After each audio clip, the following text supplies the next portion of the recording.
Good morning everyone केमन आछो तोमरा सकले आशा करछि खूब भालो आछो। आमार नतुन एकटी भिडियोते तोमादेर सकलके जानाई अनेक अनेक स्वागत और अनेक अनेक भालोबासा। आजके सकालटा किन्तु एकदम बृष्टि भेजा सकाल, प्रचुर बृष्टि होच्छे बाइरे। एर मध्य आमाके जेते होबे एखन पড়াতে। तो चलो जेटा काज सेटा तो करतेई होबे। तो चलो जाओया जाक। সারাটা রাত ধরে বৃষ্টি হয়েছে আর সকালবেলা উঠে দেখি যে উঠোনে জল বেঁধে রয়েছে। আমাদের উঠোনটা নিচু, তো আসলে নিচু বলাও ভুল, কেননা জলটা পাস হতে পারে না, এই জন্যই জল বেঁধে থাকে। আমরা সবাই কিন্তু বৃষ্টি ভালোবাসি, বিশেষ করে কিন্তু বৃষ্টিতে ভিজতে। আর অসময়ে যখন বৃষ্টি হয় না, সেই বৃষ্টির জলে যদি ভেজা যায় তাহলে শরীর খারাপ করে। দিনের বৃষ্টিতে আমাদের কুলতলার এখানটায় দেখো একটু জল কমেছিল আর এখন আবার সেই আগের মতো অবস্থা হয়ে দাঁড়িয়েছে। কি আর বলবো। ওম নমঃ শিবায়, ওম নমঃ শিবায়, ওম নমঃ শিবায়।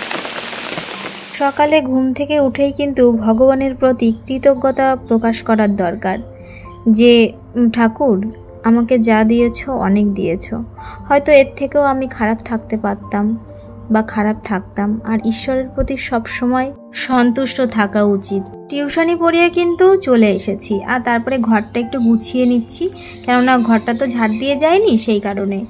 আজ প্রায় 4-5 মাস হয়ে গেল এই কলা গাছটা এখানে পড়ে রয়েছে। বাড়িতে বলা হয়েছে যে এগুলো একটু কেটে পরিষ্কার করে দিতে, কেননা ঘরের পাশে এভাবে জঙ্গল রাখাটা উচিত না।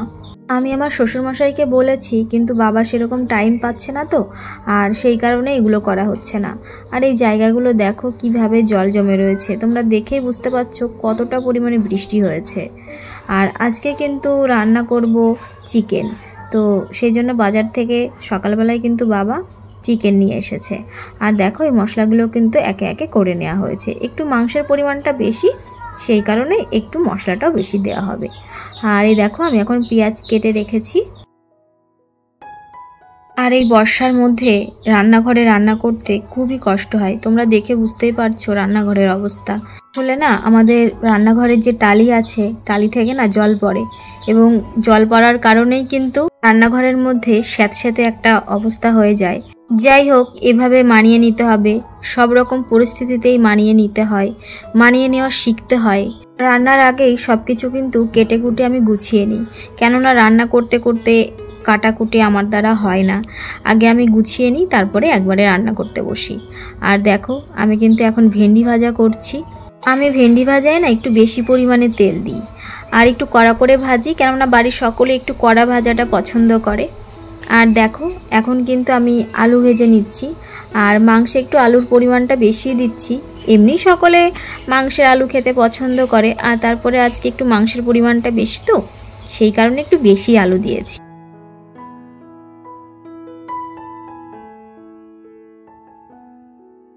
কড়াইতে তেল দেওয়ার পরে তারপরে পেঁয়াজটা দিয়ে দিয়েছি। অনেকে না পেঁয়াজটাও পেস্ট করে দেয়, আমি কিন্তু পেঁয়াজ কেটে তেলের উপরে দিয়ে দিই, তারপরে পেঁয়াজে লবণ আর হলুদ দিলে এমনি পেঁয়াজটা একটু নরম হয়ে যায়। তারপরে একে একে মশলাগুলো দিয়ে দেব।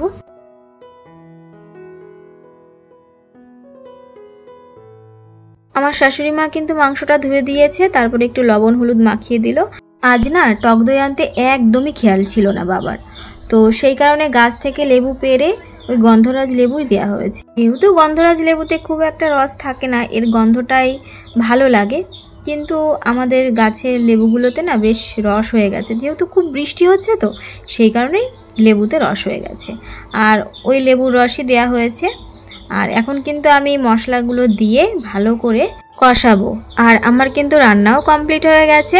আমি কিন্তু গ্যাসে রান্না করছিলাম, তারপরে না যেহেতু মাংস অনেকটা, আর গ্যাসের জালে না মানে রান্না অতটাও ভালো হয় না, তো সেই কারণে আমি উনুনটা ধরিয়ে উনুনেই রান্না করে নিয়েছি।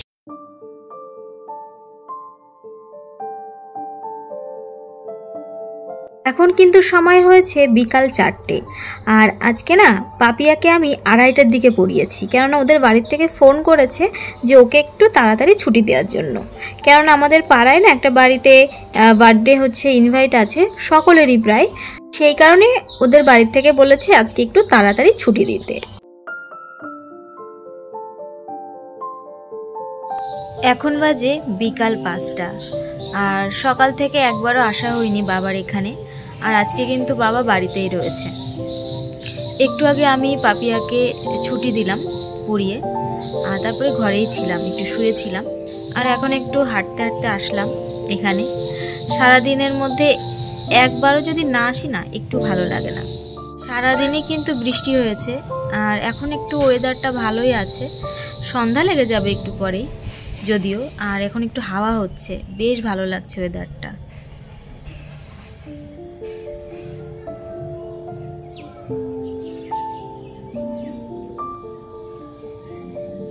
আর আজকে না আমাদের পাড়ায় একটা বাড়িতে জন্মদিনের ইনভাইট আছে, কিন্তু আমি যাব না, আমাদের বাড়ি থেকে একজন যাবে, বাবা যাবে না হলে মা যাবে। আর আজকে কি কি রান্না করেছি সবই তো তোমাদের সঙ্গে শেয়ার করেছি। আর হ্যাঁ, একটা কথা তোমাদেরকে বলতে চাই, তোমরা যারা আমার ভিডিও দেখো অবশ্যই তোমরা একটা করে কমেন্ট করো। বাবা যদিও এখন বাড়িতে নেই, বাবা গেছে বাজারে, আর আমি বাইরের সিঁড়িতেই বসে রয়েছি। একটু পরে আবার বাড়িতে চলে যাব, কেননা সন্ধ্যা লেগে যাবে। নিউজে শুনছি যে আমাদের এদিকে নাকি টানা 3 দিন ধরে বৃষ্টি হবে। এরকম যদি বৃষ্টি হতে থাকে তাহলে বন্যা হতে খুব একটা বেশি দেরি নেই। আসলে এই বছরটায় না ভীষণ পরিমাণে বৃষ্টি। গত বছরও বৃষ্টি হয়েছে, কিন্তু এত বৃষ্টি হয়নি। আর আমার হাজব্যান্ড গেছেও বাজারে, ও একটু পরে বাড়িতে চলে আসবে। বাবার এখানে লক্ষ্মীদি রান্না করেছে ইলিশ মাছ।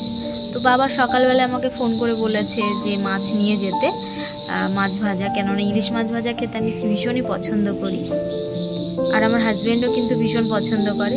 তো সেই কারণে বাবা বলেছে নিয়ে যেতে, দেখি যাওয়ার সময় নিয়ে যাব।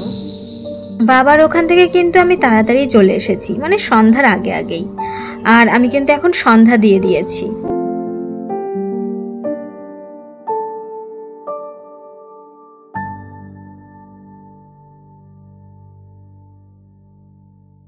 প্রতিদিন যদি সন্ধ্যা দেওয়ার সময় ধূপ জ্বালানো হয় তাহলে কিন্তু বেশ ভালো হয়।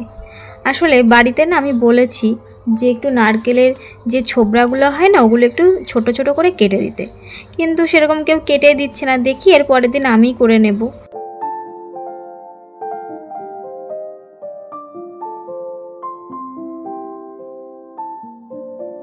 সন্ধ্যাবেলায় তুলসী গাছের নিচে প্রদীপ রাখতে হয়, বাইরে প্রদীপ দেখাতে হয়, ধূপকাঠি দেখাতে হয়।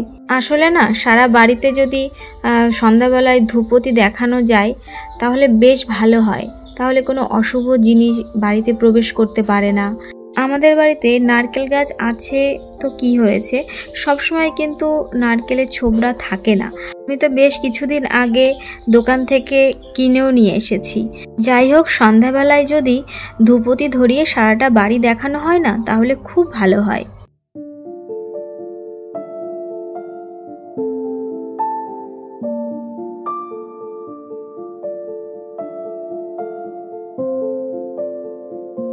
বাইরে কিন্তু অন্ধকার হয়ে এসেছে, তোমরা দেখতেই পাচ্ছ, সন্ধ্যা কিন্তু প্রায় ঘুরে গেছে।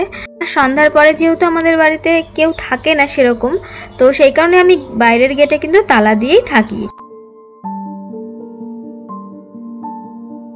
বিকালবেলায় না মা তালের বড়া করেছিল, তো এখন যাব কিন্তু আমি রান্নাঘর থেকে দেখো তালের বড়াও নিয়ে এসেছি, আর বেশ ভালো লাগছিল খেতে তালের বড়াগুলো।